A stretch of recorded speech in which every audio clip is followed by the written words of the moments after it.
Shalom, gente, que eu sou a Alf, neste 20 de fevereiro de 2019. Rádio A Voz da Verdade, transmitindo para você a voz da salvação. Vamos fazer um estudo hoje sobre a Epístola de Judas. Este é Judas Tadeu. É Judas, servo de Jesus Cristo, irmão de Tiago. Tiago foi o primeiro presidente da igreja e também era meio-irmão de Jesus por Maria, né? Aos chamados amados em Deus Pai, guardados em Jesus Cristo, a misericórdia, a paz e o amor sejam multiplicados. Amados, quando empregava toda a diligência em escrever-vos acerca da nossa comum salvação, foi que me senti obrigado a corresponder convosco, exortando-vos a batalhardes diligentemente pela fé, que uma vez por todas foi entregue aos santos, pois certos indivíduos se introduziram com dissimulação, os quais desde muito foram antecipadamente pronunciados para essa condenação. Homens ímpios que transformam em libertinagem a graça de nosso Deus e negam o nosso único soberano Senhor Jesus Cristo. Pois muito bem, aqui tem uma coisa muito interessante que me ocorreu. Judas Tadeu, ele está dizendo o seguinte, que olha, a fé foi dada uma vez por todas aos santos. Então, por 4.000 anos, a fé, eu digo fé, a revelação de nosso Senhor Jesus Cristo, nosso Senhor eterno Jesus Cristo, e Deus, Filho de Deus, ela esteve nas salas de discussão, nas salas de polêmicas dos fariseus, dos saduceus, dos essênios, dos profetas, e eles discutiam quem será o Messias, quem será Deus conosco, Emmanuel. Então o que Jesus está dizendo é o seguinte, agora essa fé chegou, esse tempo chegou. Então muita gente critica o tempo atual dizendo, por que Deus permite o mal, por que existe o mal? Aí quando Deus acabar o mal, que vai ter um tempo dele acabar o mal, lá no estado eterno, essas pessoas iriam dizer assim, mas por que não existe mais pecado? Por que não existe mais mal? Quer dizer, a pessoa está sempre murmurando, está sempre reclamando do tempo de Deus que pertence a Deus. Então, não é o que discutir. Já chegou a fé e foi entregue aos santos, acabou aos apóstolos. Aquele que não quer se enquadrar, babau, vai ser enganado. Prosseguindo. Pois certos indivíduos se introduziram com dissimulação, os quais desde muito foram antecipadamente pronunciados para esta condenação, homens ímpios que transformam em libertinagem a graça de nosso Deus e negam o nosso único soberano e Senhor Jesus Cristo. Aqui, da soberania de Deus, o que se diz de predestinação dupla, a predestinação daqueles que serão condenados. Isso eu não creio, tá? Essa doutrina, me desculpei, calvinistas, eu acho que isso aí não é bíblico.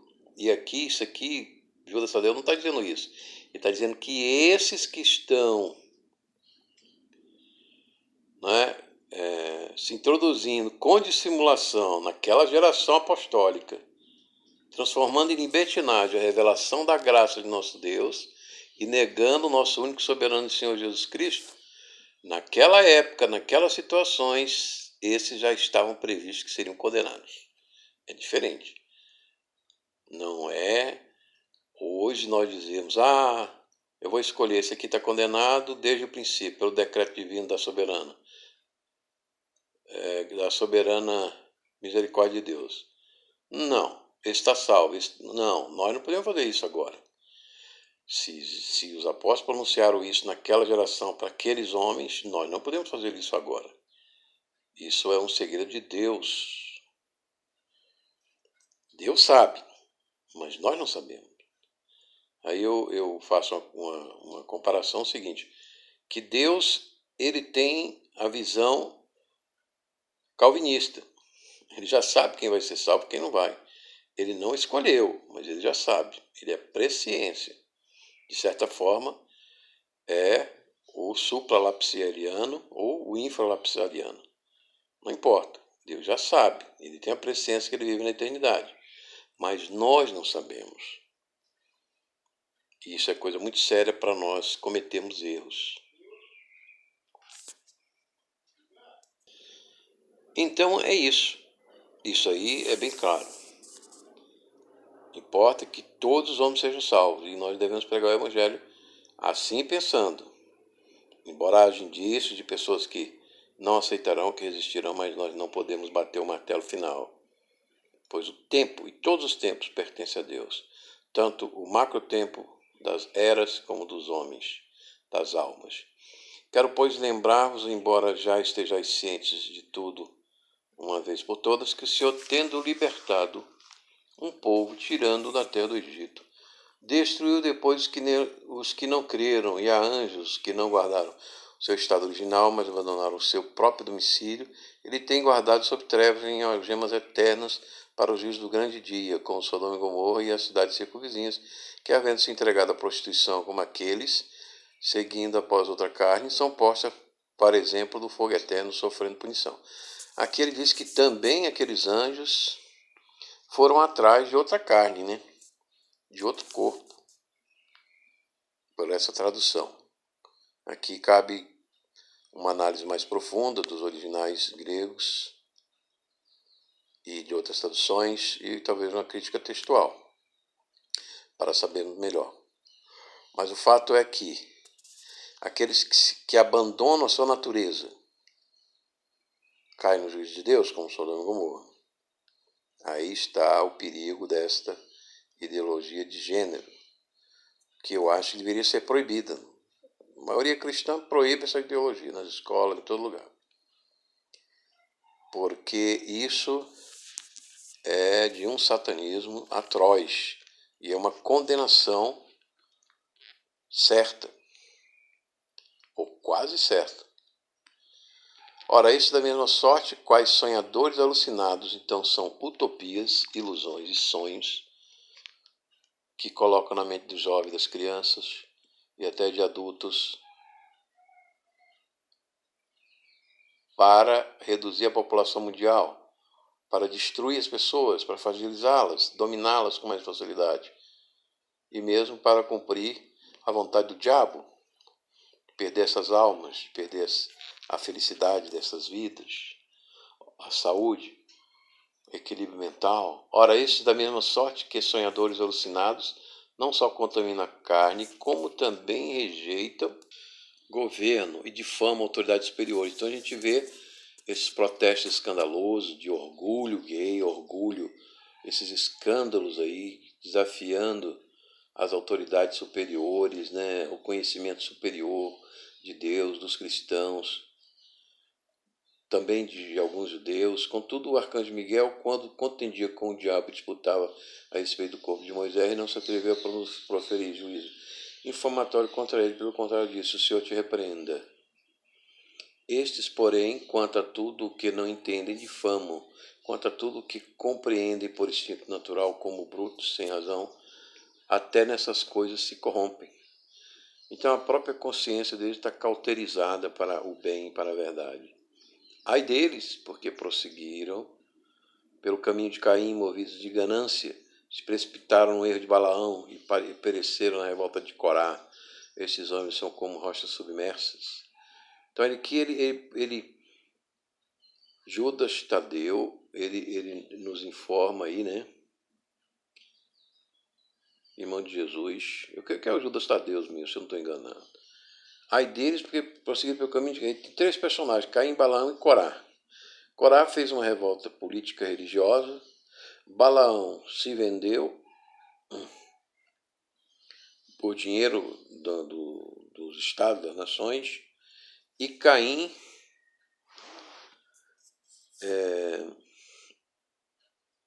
criou homicídio, né? Pela sua inveja. Caim caiu pelo seu ego. Estes homens são como rochas submersas em vossas festas de fraternidade, banqueteando-se juntos sem qualquer recato, pastores que a si mesmos se apacentam. Essas festas de fraternidade, de ágape, elas eram praticadas nas comunidades. E esses brutos, perversos, depravados, né, eles se intrometiam nessas festas, se aproveitavam disso. Como querem se aproveitar hoje, né, o movimento gay. Querem forçar pastores a fazer casamentos, cerimônias gay na igreja, etc. Então esses homens são como rochas submersas em vossas festas de fraternidade, banqueteando convosco juntos, sem qualquer recato. Pastores que a si mesmos se apacentam, nuvens sem água impelidos pelos ventos, árvores em plena estação dos frutos, destes desprovidas, duplamente mortas, desarraigadas. Então esses banquetes, eles queriam fazer com os banquetes pagãos, que havia então essa prostituição para os seus ídolos, para as suas religiões. Era o paganismo querendo entrar, querendo forçar a igreja. E depois, então, aqui Judas Tadeu faz comparação com rochas submersas, que afundam os navios, né? Quando esses navios não veem essas pedras, afundam e matam as pessoas. Então, esses libertinos também matavam os cristãos, banqueteando sem regato aí a gula das paixões da carne. Pastores que a si mesmos se apacentam, então que não serve para pastorear as ovelhas. Nuvens sem água, impelidas pelos ventos. Nuvens secas que não traz vida. Árvores em plena estação dos frutos. Destes desprovidos, duplamente mortas e desarraigadas. A estação da graça de Deus apresentou-se o Deus vivo, apostólico, e eles estavam sem frutos, eles não davam frutos, porque não tinham raízes, né? Seu coração, sua consciência estava nas trevas. Ondas bravias do mar que espumam suas próprias sujidades. Então ele compara como ondas com os pastores ineficazes, com as águas, nuvens sem águas, com as árvores infrutíferas, com as ondas de sujidade que eu vejo no mar. Quando você tem poluição, né? A poluição e o óleo vai para as praias. Aquelas ondas espumam aquela sujeira para a praia. Estrelas errantes caem do céu, pedaços de estrela, as quais têm sido guardadas na negridão das terras para sempre. Então elas caem queimadas, apagam seu brilho, logo cessam e aparece o poço do inferno, da morte, dos morcegão. Eu dei um testemunho aí de uma visão terrível do poço do inferno, quando me visitou um vulto, né, um espírito da morte, e quase que o Senhor me leva com essa aparição, meu Deus. Ele me guardou. Quanto a estes foi que, agora em 2018, quanto a estes foi que também profetizou Enoque, o século depois de Adão, dizendo: eis que veio o Senhor entre as suas santas miríades para exercer juízo contra todos e para fazer convicto todos os ímpios acerca de todas as obras ímpias que impiamente praticaram e acerca de todas as palavras insolentes que ímpios pecadores proferiram contra ele. Então, citam a profecia de Enoque, que vê já o Senhor vindo com os seus santos na Epifania Parúzia, que é manifestação da vinda, não é o arrebatamento, não é a vinda, é a Epifania Parúzia, manifestação dessa vida pública. Os tais são murmuradores, são descontentes, andando segundo as suas paixões. Então repara que ele vem com todos os seus santos, né? Com suas santas miríades, e alguns dizem com todos os seus santos. Algumas traduções. Os tais são murmuradores, são descontentes, andando segundo as suas paixões. A sua boca vive proclamando grande arrogância, são aduladores dos outros, como digo, interesseiros. Então as suas palavras são falsas. Ele fala de grandes arrogância contra a justiça de Deus, que pune o ímpio e o pecador. Eles dizem que não, tudo é permitido. São os nicolaítas, né? Depois se transformaram no gnostismo de hoje, que adora até mesmo Satanás, dizendo que o nome de Satanás é Lúcifer, mas não é. Vós, porém, amados, lembrados das palavras anteriormente proferidas pelos apóstolos do nosso Senhor Jesus Cristo, os quais vos diziam: no último tempo haverá escarnecedores andando segundo as suas ímpias paixões. 1 Timóteo 4, né? Paulo escreve essas palavras. São estes que promovem divisões sensuais que não têm espírito. Vós, porém, amados, então a sensualidade pode levar a humanidade a muitos enganos, a muitas blasfêmias, a muitos pecados, avarezas e, por fim, perdição. Edificando-os na vossa fé santíssima, orando no Espírito Santo, guardai-vos no amor de Deus. O amor de Deus é o que nos guarda. Não é o dinheiro, não é a ganância. E esperando a misericórdia do nosso Senhor Jesus Cristo para a vida eterna. Então nós temos o amor, o Espírito Santo do amor. E esse é o grande valor da nossa existência. E de ser cristão, como está lá em o livro de Atos, que Paulo nos diz: sedes batizados, credes em Jesus e recebereis o poder do Espírito Santo. O amor de Deus. O poder do Espírito Santo é esse amor de Deus incomparável que nos guarda. E compadecer de alguns que estão na dúvida, aqueles que ainda duvidam desse amor, que esse amor é mais valioso que as riquezas de Balaão, que as vinganças de Caim e que as revoltas de Coré. Esse amor nos guarda e nos dá tudo o que precisamos nessa vida para a vida e para a salvação. Salvai alguns que ainda podem ser salvos, arrebatando do fogo, o fogo do juízo de Deus. A terra será queimada. No Apocalipse haverá fogo na terra, fogo nas árvores, fogo no ar, fogo no mar. O sol se escurecerá. Tudo em relação ao fogo, como diz Pedro, o próximo juízo, na manifestação da vinda de Jesus, será por fogo. Sede também compassivos em temor, detestando até a roupa contaminada pela carne. Então, a carne é um problema, a vaidade. A carne é um problema e a vaidade, não é? Muitos pensam em deixar aquela sua primeira esposa por causa da vaidade, do corpo. Claro que a gente tem que cuidar do corpo, tem que cuidar da ginástica, né? Da saúde, mas não é motivo para nós deixarmos aquela jovem, a nossa jovem esposa, que vai chegando à idade e vai como a erva, vai murchando. Ora, aquele que é poderoso para vos guardar de tropeços e para vos apresentar com exultação imaculados. Então, o amor de Deus, o Espírito Santo, nos repreende, nos exorta, nos castiga, nos corrige, graças a Deus, que não deixa isso para a hora da morte, né? Que é uma hora terrível. Ora, aquele que é poderoso para vos guardar de tropeços e para vos apresentar com exultação, Jesus Cristo é fiel para nos guardar dos tropeços da vida e para nos apresentar com exultação, com alegria, completos, imaculados diante da sua glória como a noiva, para as bodas, ao único Deus, nosso Salvador, mediante Jesus Cristo, Senhor nosso, glória, majestade, império e soberania. Eu poderia dizer também glória, soberania, majestade e império na manifestação da sua vinda, antes de todas as eras e agora e por todos os séculos. Amém. Esse que vos falou, Alfa, oferecimento do Ministério da Igreja de Jesus. Se você não aceitou Jesus, aproveite agora, antes da manifestação pública da sua vinda, e venha com Ele do céu, ressurreto no corpo espiritual, glorificado, eterno, sem pecado. Arrependa dos seus pecados, aceite Jesus agora. Se você está afastado da igreja, volte. Está à vontade do Senhor, reconcilie-se.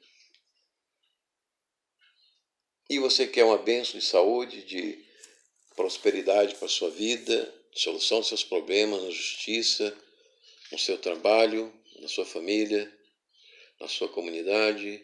Abençoe-vos, Deus Pai, Todo-Poderoso, Pai, Filho e Espírito Santo, agora e sempre. Amém.